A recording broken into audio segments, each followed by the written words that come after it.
On Tuesday night, President Trump delivered the longest State of the Union in 60 years. Over 70 Democrats boycotted the event. Many Dems refused to applaud any accomplishments on behalf of all Americans. What are some of the key takeaways? How should Christians think about it? Here's the point.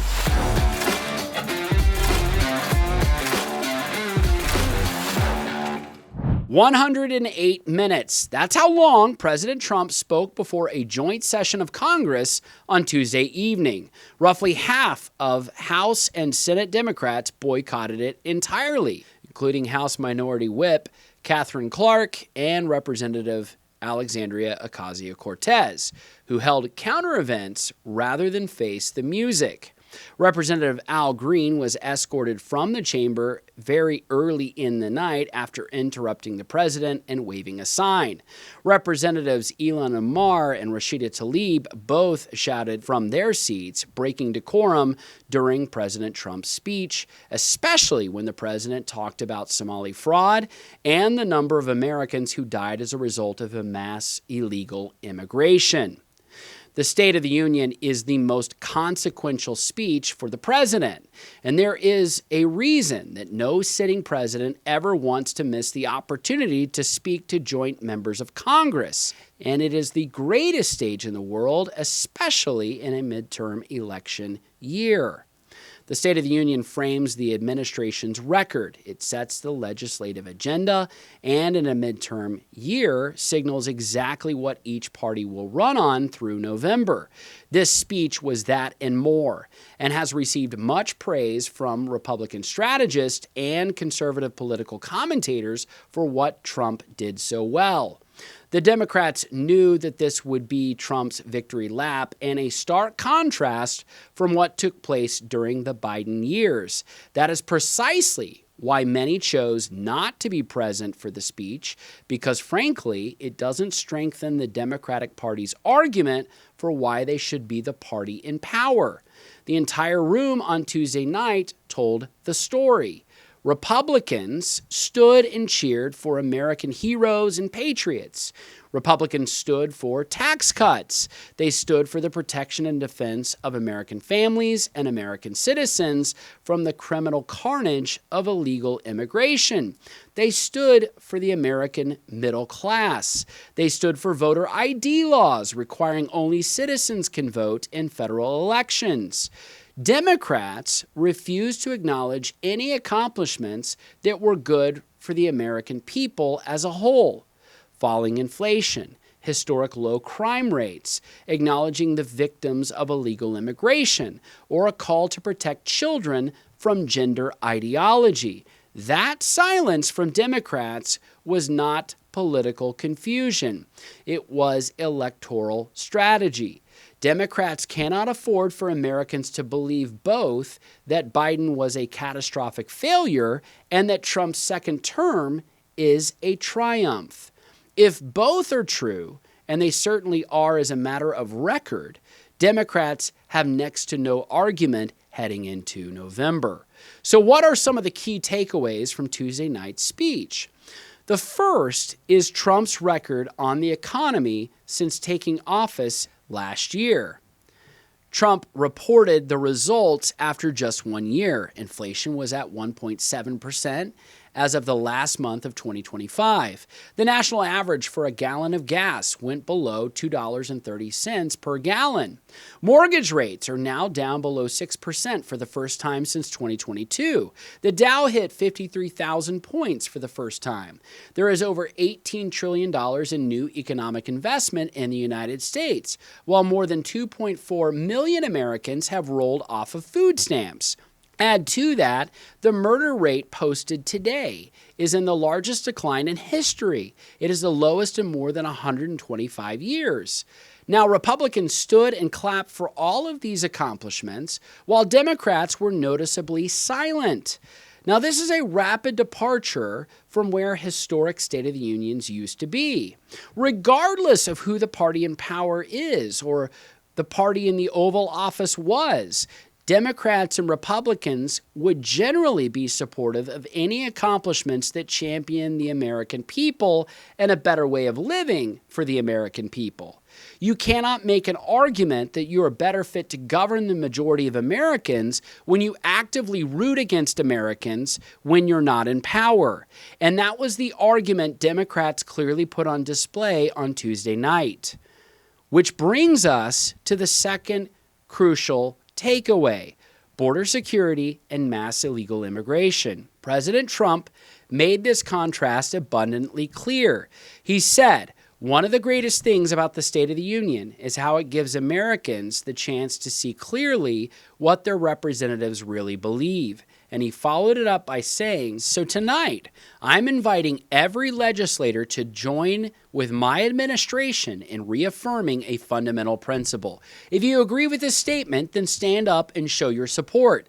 The first duty of the American government is to protect American citizens, not illegal aliens."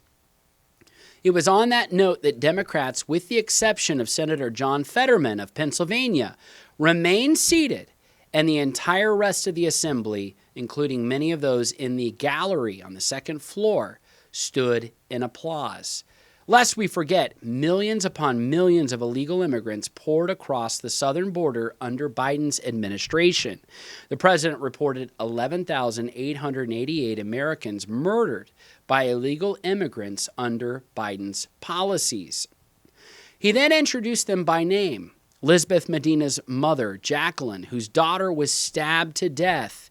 He also highlighted 7-year-old Delilah Coleman and her father, Marcus. Delilah was struck by an illegal immigrant driving an 18-wheeler. And no one can forget Sarah Beckstrom, a 20-year-old National Guard member killed by an Afghan national who immigrated to the U.S. legally, but who highlights just how dangerously incompatible Islam is to a constitutional society. These were not statistics. These were people in the gallery, while Democratic members of Congress refused to stand. Fentanyl was the leading cause of death for Americans from age 18 to 49 in the United States because of the porous U.S.-Mexican border under President Biden.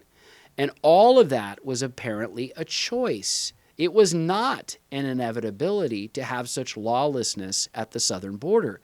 It was a matter of public policy. A government that refuses to protect its citizens against illegal immigration is not practicing compassion. It is being derelict in its duty. Third, a natural spillover from securing our borders is securing our national elections from the illegal vote. There are currently 36 states in the United States that have voter ID laws to help regulate and secure federal elections. There are 14 states that do not have voter ID law. Only one of those states did Trump carry in the 2024 election, Pennsylvania. All the other states were carried by Kamala Harris, including New York and California, which have very lax standards for proof of identification, not requiring a proof of citizenship in order to vote. In these states, illegal votes are counted and congressional districts are gerrymandered with illegal votes to influence representation in blue states. President Trump pointed out in his speech that even New York City required identification and a Social Security card for their jobs programs. If this can be required to fill out a job application and conduct interviews for taxpayer-funded jobs in New York City, certainly it should be a requirement to vote in federal elections. Even in states like Texas and Florida, voter registration rolls must be audited for proof of citizenship, as many will still cast illegal ballots in states where voter ID laws are already in place. And the only reason Democrats are vehemently opposed to the Save America Act is because they benefit where making it easy to cheat is still permissible under lax voter standards. Fourth takeaway is that the protection of children from trans ideology is a winning issue for most Americans.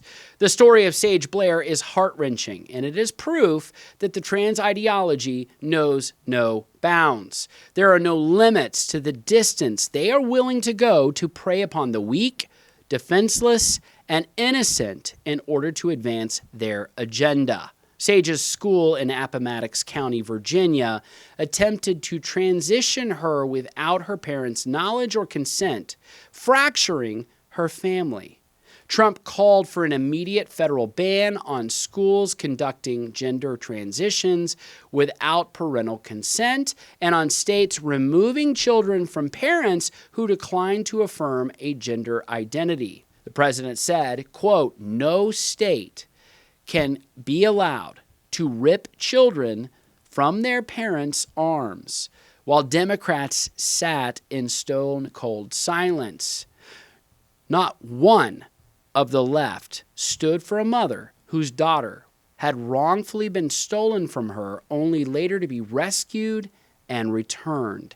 Sage is now at Liberty University as a scholarship recipient. The fifth and final takeaway is that gratitude wins over grievance any day of the week. Americans love celebrating American greatness. This includes the American gold medal U.S. men's hockey team and Connor Hellebuck, who was the goaltender unanimously praised for his role in securing the team's first gold medal since 1980. President Trump will award him the Presidential Medal of Freedom. Also, Army Chief Warrant Officer Eric Slaver, who received the Congressional Medal of Honor for his heroic actions in Venezuela that led to the capture of Nicolas Maduro, and Navy Captain E. Royce Williams, who also received the Congressional Medal of Honor for his heroic actions in a dogfight in the Korean War, long classified before now. The president acknowledged there has been a tremendous renewal in religion, faith, Christianity, and belief in God, especially among young people. He then honored Erica Kirk, Charlie Kirk's widow. His life was taken on September 10th, 2025. The president clearly acknowledged that Charlie was martyred for his beliefs. The president then said, in Charlie's memory, we must all affirm that we are one nation under God and must totally reject violence of any kind. For anyone watching the State of the Union, the contrast between both the party in power and the party seeking power could not have been greater. There is a growing divide between the policy prescriptions, the ideology, and the expectations of what America is as a nation, what is to the greatest benefit of the American people, and what the role of government is in securing our rights and freedoms as Americans. As far as speeches go, President Trump's State of the Union did not disappoint. It is a good reminder of exactly what is at stake in this nation as a matter of public policy and the ongoing political debate, as well as the future of what freedom looks like in this country. The most important takeaway for Christians is that we recognize our responsibility in this republic is that we must do all that we can to promote policies that align with our biblical values and biblical worldview. There are policies that will no doubt protect and defend life, marriage, and family, as well as the necessary freedoms of our Bill of Rights for American citizens who are the only ones who have a right to live in America and to vote in America. Regardless of how the mainstream media saw Tuesday night's State of the Union, it is important that Christians and Christian citizens recognize what Trump was presenting the American public, a true contrast to the failed technocratic state, to the endless media propaganda, and to the failed policies of the Biden administration just a short while ago. And for that, Trump delivered on the optics and delivered once again on the political moment to kick off the 2026 midterms. It will truly be an interesting cycle to watch.